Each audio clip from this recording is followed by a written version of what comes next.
लग्नानंतर होईलच प्रेम या मालिकेचा आजचा म्हणजे 16 जुलैचा भाग बघताय तुम्ही प्रेक्षकांनो. आणि मंडळी, अब मॅटर जरा सिरियस होने वाला है, कारण आता या दोन्हीही जोड्या जरा सिरियस होणार आहेत प्रेक्षकांनो. कसलं सॉलिड दाखवलंय आजचा भाग सुद्धा. तर बघा, रम्या व स्वात्याला समजून सांगत असते की आई, अगं ते घटस्फोटाचे पेपर दाखवले, तू हे घटस्फोटाचे पेपर दाखवले असते ना तर ते मामीला कळालं असतं, मामीने मामाला सांगितलं असतं, मग मामाने पार्थ आणि काव्याचा ब्रेन वॉश केला असता, मग घटस्फोट झाला असता का त्यांचा. मग स्वात्या म्हणतात, अगो बाई खरंच गो, माझ्या लक्षातच नाही आलं ग रम्या, अगो माझ्या नाही लक्षात आलं, म्हणजे मी विचारच नाही केला ग रम्या. पण मला एक कळत नाहीये, एवढा मोठा बॉम्ब आपल्या हाताला लागला तर मग सगळ्यांना सांगायचं का नाही. मग रम्या म्हणते, अगं आई सांगायचं सगळ्यांना, आणि हा बॉम्ब पण फोडायचा वेळ आल्यावर. मग स्वात्या म्हणतात, कसा फोडायचा पण हा बॉम्ब. मग रम्या म्हणते, काव्याशी जुळवून. अगं आई, मामीला कळलं असतं नाही सगळं तर मामी काव्याशी बोलली असती ना. आता मी बोलते त्या काव्याशी, तिला कन्व्हिन्स करते, तिच्याशी छान जवळीक साधते, आणि तसंही तिला या लग्नात कसं सुख मिळणार नाही ना, त्यामुळे तिचं मन बदलेल मी, तिचं पार्थबद्दल मन बदलेल आणि तिला घटस्फोट द्यायला अगदी फोर्स करेल बघ. आता वसवात्या सहज म्हणतात, का गं या दोघांमध्ये घटस्फोट झाला असेल. नाही म्हणजे काय झालं काय या दोघांमध्ये, घटस्फोटापर्यंत सगळं गेलं. आता ही रम्या म्हणते, तुझा प्रश्न बरोबर आहे तसा आई, पण आपल्याला काय करायचं आहे, त्यांचा घटस्फोट झाल्याशी मतलब आहे. त्यांचा घटस्फोट झाला की माझा पार्थ माझाच होईल. आता या वेळेला ते मी शक्य करणारच. आता पार्थचा फोन आलाय रम्याला आणि तो विचारतोय, काय ग कुठे होतीस रम्या. रम्या म्हणते, अरे पार्थ घरी ना जरा छोटासा ॲक्सिडेंट झालाय, आईच्या पायाला ना लागलं, अरे ती घसरून पडली. मग आता पार्थ म्हणतो, बरी आहे ना आत्या, जास्ती लागलं नाही ना तिला. मग रम्या म्हणते, नाही नाही बरी आहे ती, मी जरा काळजी घेते तिची आणि मग येते ऑफिसला. आई ऐकतच नाही, अरे किती वेळेला मी तिला समजून सांगितलं. मग आता हा पार्थ म्हणतो, बरं बरं तू हरकत नाहीये रम्या, तू थांब आत्याजवळ, मी इकडचं मॅनेज करतो. आता रम्या फोन ठेवून देते. हां, आता वसू आत्याला म्हणते, बघ पार्थला किती सहज घोळात घेतलंय मी. मग स्वात्या म्हणतात, पार्थ एवढा सहजासहजी घोळात येणाऱ्यांपैकी नाहीये, एवढ्या लवकर खुश नको होऊस. पण बाई हे पेपर आहे ना ते काव्याच्या रूममध्ये ठेवून ये, संशय नको बाई कोणाला यायला.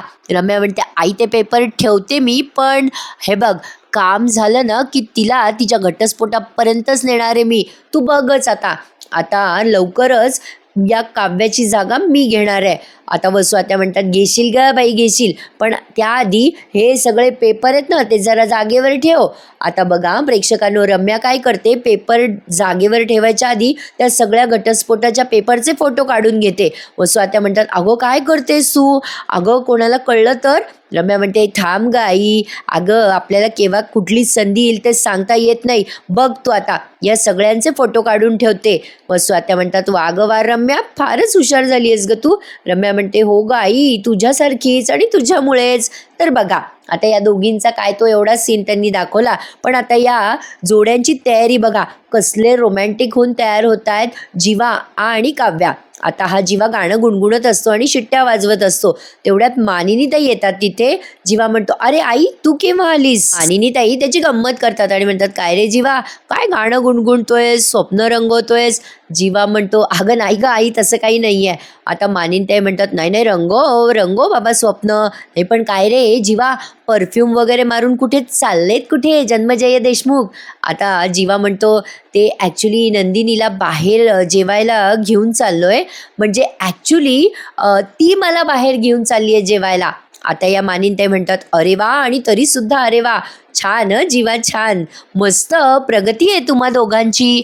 जीवा म्हणतो, नाही ग आई तसं काही नाही आहे, म्हणजे प्रत्येक वेळेला नंदिनी काही ना काही म्हणतच असते आणि मी सतत नाही नाही म्हणत असतो, पण आज म्हणलं जावं. मग मानिनताई म्हणतात, हरकत नाही, जा बाबा जा. आणि असं काही प्रत्येक वेळेला नवऱ्यानेच बायकोला घेऊन जायला पाहिजे बाहेर असं नसतं, कधी कधी बायकोने पण म्हणावं ना नवऱ्याला, नाही म्हणजे चला हो मी घेऊन जाते तुम्हाला डिनरला. अरे मला माहिती आहे नवऱ्यांना पण वाटतं जीवा आपले पण लाड व्हावे, कधीतरी कोणीतरी आपल्याला फुलं द्यावे, कधीतरी कोणीतरी आपल्या शेजारी बसून खिडकीच्या बाहेर बघावं आणि बायकोने ड्राईव्ह करावं. मग आता जीवा म्हणतो, अगं आई नवऱ्यांनाच नाही सगळ्याच पुरुषांना असं वाटतं की प्रत्येकाने आपल्याला पॅम्पर करावं, म्हणजे ती आई असो बहीण असो कोणी असो. नंदिनी आता रेडी होत असते. मानिनताई म्हणतात, अच्छा तुझी मैत्रीण म्हणजे तुझी नंदिनी घेऊन चालली आहे वाटतं तुला बाहेर, पण काय रे जीवा कुठे नंदिनी. जीवा म्हणतो, अगं आई तयार होतीये.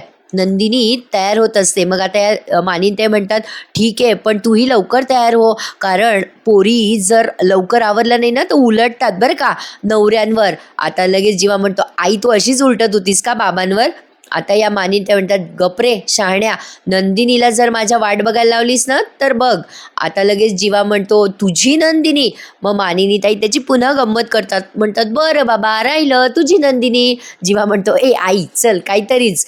मग आता या मानिनताई म्हणतात, "ए जीवा, तुम्ही दोघं छान उत्साहात बाहेर जाताय जेवायला, मला छान वाटलं रे. उगाचच वसुताईंना वाटत राहतं की तुमच्या संसारात वादळ बिदळ येईल." जीवा आता जरा घाबरलेला दाखवला बरं का. तो म्हणतो, "काय? आत्याला काय वाटतंय?" मग या मानिनताई म्हणतात, "जाऊ दे रे, कुठे लक्ष देतोस तुझ्या आत्याकडे? त्यांचं कसं आहे तुला माहित नाही का? तुम्ही जा, मस्त एन्जॉय करा." आता असं म्हणून मानिनीताई निघून जातात. आता हा जीवा आहे ना प्रेक्षकांनो, ते सुई दोऱ्याचा डब्बा त्याला दिसतो तिथे आणि त्याला आठवतं की नंदिनी त्याच्या त्या जॅकेटला असं बटन वगैरे लावून देते ना, तो प्रसंग आठवला. म्हणजे तो भूतकाळाचा अत्याचार होता, पण आजचा अत्याचार जरा गोड वाटला बरं का. कारण एवढं अप्रतिम आणि सुंदर गाणं लावलंय त्यांनी. ते गाणं नाही का, "मन धागा धागा जोडते नवा", कसलं भारी वाटतं ना ते गाणं. आता यांच्या आठवणीच्या या भूतकाळामध्ये म्हणजे जीवा आता नंदिनीला मिस करतोय असं दाखवलं त्यांनी आणि ते गाणं बॅकग्राऊंडला वाजतंय आणि छान दाखवलंय हा प्रेक्षकांनो आजचा भाग. तुम्हाला बघायला खूप छान वाटेल. पण आजच्या भागातनं एक मोठी शिकवण तुम्हाला मिळणार आहे. काय ना, ती तुम्हाला सांगते आणि हे तुम्हाला दुसरं कोणी सांगणार नाही माझ्याशिवाय, हे तितकंच खरं आहे. काय ना प्रेक्षकांनो, काही जणींना असं वाटतं की मी माझ्या तोंडानेच माझं कौतुक करते. असं नाही आहे हो. आता मला स्वतःला सांगायला एक्सप्लेन तर करावंच लागेल ना. याला कौतुक नाही म्हणत, याला एक्सप्लेन करणं म्हणतात. असो, तर आता बघा इकडे काव्या पण तयार होतीये आणि छान असं तिचे केस वाळवतीये, हेअरस्टाईल करतीये. कुठलं कानातलं घालायचं ते ती पार्थला विचारतीये आणि या दोघांचं एक वेगळंच गाणं त्यांनी ऐकवलंय. उसवले धागे कसे कधी, हे गाणं पण रोमॅन्टिक गाणं आहे. एक्झॅक्टली आता या पार्थला सुद्धा काव्यासोबत घालवलेले सगळे क्षण आठवत आहे आणि आता हळूहळू हा पार्थ काव्याच्या प्रेमात पडायला लागलाय प्रेक्षकांनो. आणि काय आहे ना, प्रॉब्लेम काय आहे ना, मी सांगते तुम्हाला. मला खूप काही सांगायचं आहे तुम्हाला आज. प्लीज ऐकत राहा शेवटपर्यंत व्हिडिओ. आता पार्थ सारखा काव्याकडे बघतोय. आता ही काव्यानं ते नाईट क्रीम लावते ना तिच्या हाताला, आता ते ती पार्थला देते आणि त्या नाईट क्रीमच्या पण बऱ्याच आठवणी आहेत यांच्या. त्या या सगळ्या गाण्यामध्ये व्हिज्युअलाइज केल्यात आपल्याला. पार्थ आता सारखा बघतोय. कुठेतरी त्याला ना अशी भीती वाटते आता काव्या त्याच्यापासून दूर होणार आणि या सगळ्या आठवणी कायमच्या लुप्त होणार. तर बघा काव्या ती नाईट क्रीम लावतीये आणि त्याला गोड अशी स्माइल देतीये. एवढी गोड दिसणारी आपली बायको आपल्यापासून लांब जाईल कुठेतरी पार्थच्या मनात आहे. आणि एक्झॅक्टली नंदिनी आणि जीवाचं सुद्धा तसंच झालंय. बघा ना, जोड्या सारख्याच असतात, पण प्रश्न मात्र कायम तेच. आता ही नंदिनी बघते की जीवाला जॅकेट घालता येत नाहीये. ती पटकन पुढे येते आणि त्याला जॅकेट घालण्यासाठी मदत करते. आणि आता हे सगळं गाण्यामध्ये तुम्ही बघणार आहात प्रेक्षकांनो आणि त्यामुळे मी तुम्हाला हे एक्सप्लेन करून सांगतेय. इथे एकही डायलॉग नाहीये. आता फक्त गाणं ऐकू येणार आहे तुम्हाला. आता जीवा नंदिनीला असा हात धरतो तिचा आणि तिला असं कुणवतो की जरा 1 मिनिट थांब. आता नंदिनी थोडं ऑकवर्ड फील करते जेव्हा जीवा तिचा हात धरतो. आता जीवा त्या घड्याळीची आठवण देतो नंदिनीला. कपल वॉच नंदिनीने जीवाला गिफ्ट केलेली, ती एवढ्या दिवसापासून घालत नाहीये ना. आता ते दोघे जण सोबत बाहेर चाललेत म्हणून जीवा तिला असं जरा डोळ्यांमधनं इशाऱ्यात आग्रह करतोय की ती घड्याळ घाल ना, आणि स्वतः तिच्या हातामध्ये ती घड्याळ घालतोय आणि तिच्याकडे एकटक बघतोय आणि नंदिनी सुद्धा त्याच्याकडे. मला नंदिनीच्या डोळ्यात असं फील होतंय जसं काही तिला असं वाटतंय की हा क्षण संपूच नये, हा इथेच थांबावा. तुम्हालाही असंच वाटतंय ना प्रेक्षकांनो. नंदिनीला सुद्धा आता जीवासोबत घालवलेल्या सगळ्या आठवणी आठवायला लागतात. आणि प्रेक्षकांनो आता फायनली या जोड्या निघाल्यात बाहेर जायला. तर बघा आता जाता जाता नंदिनी पडायला लागते तेव्हा जीवा तिला असं सावरतो आणि इथे आता मालिकेचं टायटल सॉन्ग तुम्हाला ऐकू येत आहे. आता या एवढ्या भागापर्यंत एकही डायलॉग तुम्हाला ऐकू आलेला नाहीये. जे काही एक्सप्लेन केलंय ते सगळं मी असं तुम्हाला एक्सप्लेन केलंय. तर बघा आता फायनली जीवा आणि नंदिनी बाहेर निघाले. इकडे पार्थ आणि काव्या सुद्धा निघालेत बरं का. पार्थ आता काव्याला असं म्हणतो चला, आणि काव्या त्याला अशी गोड स्माइल देते आणि लग्नानंतर होईलच प्रेम हे गाणं आपल्याला ऐकू येतं. तर असा हा भाग रंगला. आता पुढचा सीन तुम्ही बघतायत या पार्थच्या आईबाबांचा. आता या मानिनीताई कसली तरी कोथिंबीर वगैरे निवडताय आणि ते पारचे बाबा विचारतात, अरे कुठे गेलेत सगळे? मग आता या मानिनताई सांगतात, अहो मिथुन भाऊजी गेलेत लग्नाला आणि कधीतरी मंजूताई आणि श्रेया या दोघी पण गेल्यात मिथुन भाऊजी सोबत. रम्या कुठल्या तरी पार्टीला गेली आहे म्हणे. आता लगेच ते पारचे बाबा म्हणतात, घोडे कुठे गेले आपले? घोडे म्हणजे त्यांची पोरं बरं का. आता मानिनीताई म्हणतात, आपले घोडे गेले पाणी प्यायला तळ्यावर. आता ते म्हणतात, अगं म्हणजे? मानिनीताई म्हणतात, अहो पार्थ गेलाय काव्याला लॉंग ड्राईव्हवर घेऊन गेलाय आणि नंदिनी जीवाला डिनरला घेऊन गेली आहे. मग आता लगेच हे पारचे बाबा म्हणतात, तू कशाला हे सगळं भात वगैरे करतेस? मग आपण दोघं पण गेलो असतो की डिनरला. पारचे बाबा हळूच म्हणतात, हे आपण काही म्हातारे नाही झालो आहेत. आता मानिनताई म्हणतात, नाही नाही बाई, आपल्याला तर आत्ताच 16वं सरलंय आणि 17वं लागलंय ना. पारचे बाबा म्हणतात, बाई तुझं तर माहित नाही मला, पण माझं काही 16वं सरलेलं नाहीये बरं का. पारचे बाबा जरा जास्तीच रोमॅन्टिक आहेत. मानिनीताई म्हणतात, अहो देशमुख जरा हळू जरा सावरा. म्हणतात असं 16वं वरीस धोक्याचं. मग लगेच पारचे बाबा म्हणतात, अगं 16वं वरीस मोक्याचं असंही म्हणतात. आता या मानिनीताई म्हणतात, चला काहीतरीच तुमचं. तेवढ्यात मानिनीताईंना आता फोन आलाय गुरुजींचा. असं रोमॅन्टिक वातावरण एकदम सिरियस झालंय. मानिनीताई म्हणतात, अगं बाई साठी गुरुजी या प्रहरी. गुरुजी हॅलो, काय म्हणताय? आता लगेच गुरुजी तिकडनं एकदम सिरियस मोडमध्ये म्हणतात, मानिनी उद्या जमेल तितक्या लोकांना घरी थांबायला सांग. उद्या पूजा करायची म्हणलीस ना तू. आता मानिनीताई म्हणतात, सत्यनारायणाची का? मग गुरुजी म्हणतात, हो हो तीच ती पूजा. अगं उद्याचा मुहूर्त आहे त्या पूजेचा. मानिनीताई म्हणतात, अरे बापरे गुरुजी एवढ्या झटक्यात? नाही म्हणजे एवढं पटकन पूजा करायची म्हणतायत, काही काळजीचं कारण आहे का? गुरुजी म्हणतात, हो मानिनी आहे सुद्धा आणि नाही सुद्धा. मानिनीताई म्हणतात, म्हणजे? आता गुरुजी म्हणतात, हे बघ हे सगळं बोलायला आपल्याला वेळ नाहीये. पूजेच्या साहित्याची लिस्ट मी तुला पाठवतो. एखादी वस्तू तुला नाही मिळाली तर मला कळव, मी येताना घेऊन येईल. ही पूजा उद्याच्या उद्या संपन्न झाली पाहिजे मानिनी. आता लगेच मानिनीताई म्हणतात, बरं बरं ठीक आहे. आता लगेच हे पारचे बाबा म्हणतात, बरं बरं काय म्हणतेस मानिनी? त्यांना सांग ना, मुलांना विचारतो आणि सांगतो. मग लगेच मानिनीताई म्हणतात, गुरुजी हे म्हणतात की पोरांना विचारून सांग. मग लगेच गुरुजी एकदम सिरियस मोडमध्ये जातात. ते म्हणतात, ए मानिनी, मी कोणाला विचारायचं म्हणत नाहीये आणि मी तुला उगाच आग्रह पण करत नाहीये. जी काही महत्त्वाची कामं असतील, म्हणजे सह्या असो, मीटिंग असो, कोर्ट कचेरी असो, ती उद्या दुपारनंतर करायला सांगा पोरांना. आता गुरुजींना काहीतरी संकटाची चाहूल लागली आहे बरं का. गुरुजी म्हणतात, ही पूजा महत्त्वाची आहे मानिनी, लक्षात ठेव. उद्या भेटतो सकाळी, ठेवतो फोन. आता असं म्हणून त्यांनी फोन ठेवलाय, पण आता टेन्शन आलं ना मानिनीताईंना. मानिनीताई म्हणतात, बाई असं काय झालं असेल? एवढ्या अर्जंट का पूजा करायची सांगितली असेल गुरुजींनी? पारचे बाबा म्हणतात, ते गुरुजी तुला टेन्शन देतात आणि लगेच तुझ्या डोक्याला भुंगा लागतो मानिनी. मग आता त्या म्हणतात, अहो टेन्शन तर येणारच ना. मग पारचे बाबा म्हणतात, ठीक आहे ठीक आहे, काही टेन्शन नको घेऊ. काही का असे ना, तुझ्या मनातली इच्छा पूर्ण होतीये ना, सत्यनारायणाची पूजा तर होतीये ना घरी उद्या, बस तर मग. आता मानिनीताई म्हणतात, बरं बरं, पण उद्या असं मोठं काय घडणार आहे? अहो मानिनीताईंना प्रचंड टेन्शन आलंय की उद्या असं काही मोठं घडणार आहे का? तर प्रेक्षकांनो, होय घडणार आहे. मालिकेचा एक मोठा आणि मस्त असा प्रोमो समोर आलाय. सांगते, सगळं सांगते, बघत राहा शेवटपर्यंत. तर पहा, इकडे तुम्ही ज्या सीनची वाट बघत होतात ना, तो सीन दाखवलाय.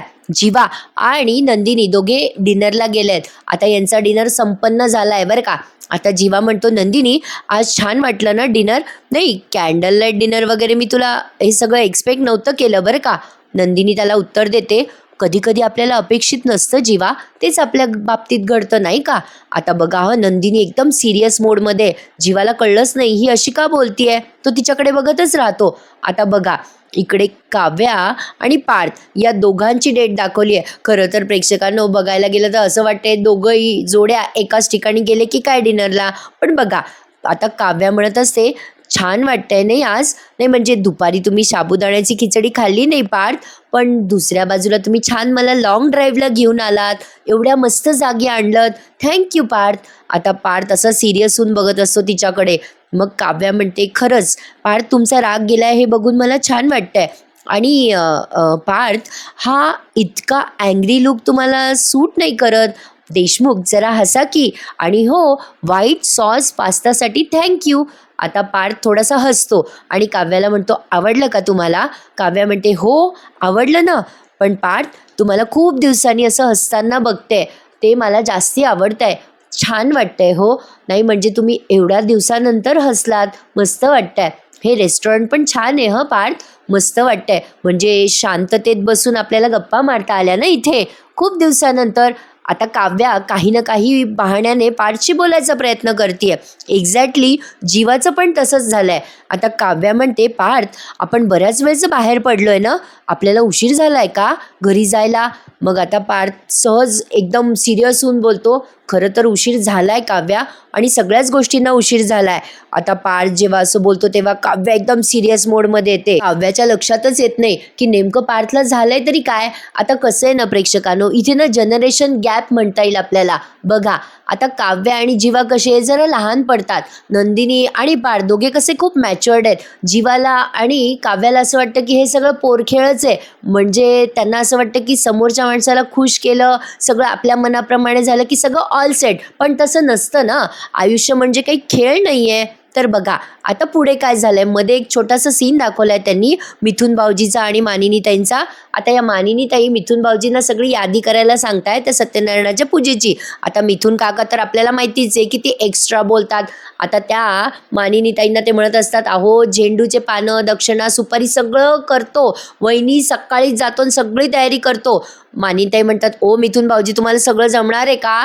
मिथुन काका म्हणतात, अहो डोंट टेक टेन्शन वहिनी, अहो मी आणि माझा जिगर जीवा आम्ही दोघं जातो आणि सगळं सांभाळतो. मानिनीताई म्हणतात, हे बघा भाऊजी, जीवाला ना पूजेला बसायचंय, तो काही ऐन वेळेवर तुम्हाला मदत करणार नाही, त्याला तुम्ही सोडा बरं, आणि तुम्ही तुमचं जमवा, जमेल ना तुम्हाला 100%? मिथुन काका म्हणतात, जमेल वहिनी जमेल, सगळी व्यवस्था सगळ्या वस्तू दादांच्या हातात देतो. आणि कसं आहे माहिती का, माझ्या मित्राचं लग्न होतं ना, तर त्या मित्राने मला सांगितलं होतं अंतरपाठ धरायला. तसं उद्याच लग्न आहे, जायचंय मला, त्या मित्राच्या बायकोच्या भाचीच्या मुलीचं लग्न आहे. आणि कसं आहे, तो मला म्हणतो की बाबा अरे मिथून तुझा हातगुण चांगला आहे, आणि त्याच्या लग्नात मी अंतरपाठ धरला होता आणि त्याचा सगळं चांगलं झालं, म्हणून तो सांगतोय की बायकोच्या भाचीच्या पोरीच्या लग्नाला अंतरपाठ धरायला तू ये. आता तेवढ्यात वसू आत्या आल्या आहेत बरं का. या मानिनीताई त्यांना म्हणत असतात, भाऊजी कुठे जायचं तिथे जा, पण सामानाचं बघा. प्रेक्षकांनो बापरे, खूप फास्ट डायलॉग होता. मी व्यवस्थित सांगितला ना? प्लीज मला कमेंट करून सांगा. तर बघा वसू आत्या आल्यात आणि विचारपूस करायला लागल्यात, काय गं मानिनी, अगं झोपायचं नाही का? अगं किती वाजलेत? अगं काय गप्पा मारत बसल्यात दोघं जण? मग लगेच मिथुन काका म्हणतात, वसुताई गप्पा नाही मारत आहे आम्ही, अहो साठी गुरुजीचा फोन आला होता वहिनींना. आता लगेच वसू आत्या म्हणतात, अगो बाई आता काय नवीन काढलं त्या गुरुजींनी? मग लगेच या मानिनीताई म्हणतात, अहो नवीन काही नाही ताई, अहो मी गुरुजींना सांगितलं होतं की सगळ्यांच्या सुख समाधानासाठी साधी पूजा करूयात, तर गुरुजीचा फोन आला की उद्याच पूजा करू. आता लगेच वसू आता सिरियस होऊन म्हणतात, एवढं काय झालंय, उद्याचाच काय मुहूर्त आहे? आता बघा प्रेक्षकांनो, ज्या क्षणाच्या आतुरतेने तुम्ही वाट बघताय तो क्षण आलाय. आता जीवा नंदिनीला म्हणत असतो की नंदिनी, तुला पूर्वीसारखं हसताना बघतोय ग मी खूप दिवसांनी, म्हणजे एक सांगतो हं, नॉर्मल एक ह्युमन बिईंग म्हणून. काही माणसांचं हसून जगात असं असतं की ते बघितलं ना की छान वाटतं, एकदम फ्रेश. हां, आता बघ ना, काही माणसांचं हसू पाहिलं ना की धीर येतो जरा. म्हणजे बघ आता मला कशा खळ्या पडतात तशा तुला पडत नाही, पण कसं आहे ना, मला तुझ्यासारखं निखळ हसता येत नाही. तुला माहिती आहे नंदिनी तुझं हसू कसं आहे, म्हणजे तुझं हसू म्हणजे बघा हं प्रेक्षकांनो, जीवा आता कविता करतोय नंदिनीवर. तो म्हणतोय, नंदिनी तुझं हसू कसं आहे माहिती आहे? 4 महिन्याच्या उन्हाळ्यानंतर पडलेला पहिला पाऊस. तुझं हसू म्हणजे दिवाळीतली पहिली हौस. तुझं हसू म्हणजे दिवाळीच्या खरेदीची हौस. अगं तुझं हसू म्हणजे गोड डेझर्ट. तेवढ्यात तिथे वेटर दादा येतात आणि म्हणतात, सर तुमचं डेझर्ट. जीवा म्हणतो, काय टायमिंग आहे तुझं, कुठे होतास कुठे भावा? अरे ये डिझर्ट तो बनता है, चल जा जा, आज मॅडमसाठी मी वेटर आहे. So madam. जीवा नंदिनीला म्हणत असतो, काय हवंय मॅडम तुम्हाला? जीवा नंदिनीची खूप म्हणजे अशी सरबराई करतोय. तो म्हणतोय, काय हवं काय मॅडम तुम्हाला, सांगा बरं. जिलेबी हवं, श्रीखंड हवं, कॅरमल कस्टर्ड, मालपुआ, चीज कस्टर्ड, काय हवं काय? पिस्ता कुल्फी, बोला बोला मॅडम तुम्हाला काय हवंय? आणि नंदिनी त्याला एकदम म्हणते, मला डिवॉर्स. आणि त्या जीवाला एकदम शॉक बसतो. इकडे बघा आता पार्थ आणि काव्याचं सीन दाखवलाय. आता ही काव्या पार्थला म्हणते, पार्थ असा कितीसा उशीर झालाय? अरे वा, 11 वाजून 11 मिनिटं झालेत. आता पार्थला तो सीन आठवतो जेव्हा त्याने फ्रूट फ्रूट सॅलड केलं होतं ना काव्यासाठी, तेव्हा तो तिला म्हणाला होता की 11 वाजून 11 मिनिटांनी तुम्ही विश मागा, युनिवर्स ती विश पूर्ण करते. आता एक्झॅक्टली काव्या पार्थला तेच म्हणते की पार्थ तुम्ही आता पटकन एखादी विश मागा. बघा की 11 वाजून 11 मिनिटं झालेत. काय हवंय तुम्हाला युनिवर्सकडनं? आता पार्थ एकदम काव्याला म्हणतो डिवॉर्स. आणि आता असं म्हणल्यावर ही काव्या एकदम टेन्शनमध्ये आली आहे ना. खरं तर प्रेक्षकांनो, काव्याला तेच हवंय पार्थकडनं. आणि ही मालिका आज इथेच संपली आहे. आता बघा काय झालंय ते पुढे तुम्हाला सांगते. आता पुढचा प्रोमो आधी ऐकून घ्या. पार्थ म्हणत असतो काव्याला, तुम्ही माझ्यासाठी श्रीखंड करता, डबा बनवता, हे सगळं तुम्ही आयुष्यभर कराल का काव्या? पार्थ म्हणत असतो काव्याला, काव्या तुम्ही स्वतःला हे सगळं करण्यापासून थांबवा. तुम्ही जर थांबला नाहीत ना काव्या, तर मी तुमच्या प्रेमात पडेल. इकडे नंदिनी पण म्हणत असते, मी माझ्या नवऱ्यासाठी नाश्ता करावा, डबा बनवावा, हे मला आयुष्यभर करायचंय जीवा. पण मला असं वाटतंय की आपली अधुरी ही कहाणी आपण इथेच थांबूयात. आणि पार्थ काव्याला घटस्फोटाचे पेपर दाखवतो आणि म्हणतो मोकळं करा मला या नात्यातून. आणि एक्झॅक्टली नंदिनी सुद्धा रडून रिक्वेस्ट करतीये जीवाला, सही करा जीवा आणि संपवून टाका हे नातं. आहे ना प्रेक्षकांनो, नंदिनी आणि पार्थ मॅच्युअर्ड आहेत हे मी तुम्हाला मगाशीच सांगितलं. आता त्यांना असं वाटतंय की हे तात्पुरतं सुख नकोय, सुख हवं असेल तर ते आयुष्यभर असायला हवं ना. म्हणून ते जीवा आणि काव्याला समजून सांगायचा प्रयत्न करताय की जर तुम्हाला नातं टिकवायचं असेल तर ते आयुष्यभरासाठी टिकवा. असं मधल्यामध्ये झुलत राहणं योग्य नाहीये. हेच मला तुम्हाला सांगायचं होतं मगासपासून प्रेक्षकांनो. कारण मालिकेचा एक सुंदर असा प्रोमो आलाय. आता घटस्फोट होणार आहे या चौघांचा आणि यांना वकिलाने 6 महिन्याचा नोटीस पिरियड दिलाय, जे नेहमी कॉमन मालिकेमध्ये दाखवतात ना तसंच काहीतरी. आता या 6 महिन्यात यांच्यामध्ये प्रेम होणार आहे असं काहीतरी आपल्याला दिसणार आहे. त्यामुळे 6 महिन्यानंतर हे पुन्हा एकमेकांच्या प्रेमात पडलेले दिसतील आपल्याला. आता यांचा प्रवास दाखवतील ते.